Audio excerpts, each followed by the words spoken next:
out po guys. Magluluto po ako ng aking lunch po guys after my workout. So, ayan po guys, niluluto po natin ang smoked duck po guys. Oo, smoked duck po tong niluluto ni Shalala.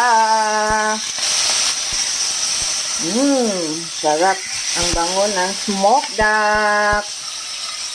So, naka-prepare na po din ang salad habang hinihintay natin yung pagluto ng smoked duck natin, guys. Ilagay na po natin itong 2 egg po siya, guys. So, 4 na po yan kasi naka-slice. Okay? Ayan. So, done na po siya, guys. Ilagay na po natin dito sa ibabaw ng ating salad ang ating smoked duck. So, pasok na po sa ating diet recipe po ito, guys. So, done na po yun guys. So, yung nating green tea. So, pasok na po ang ating guys, ang healthy food natin after natin mag-exercise.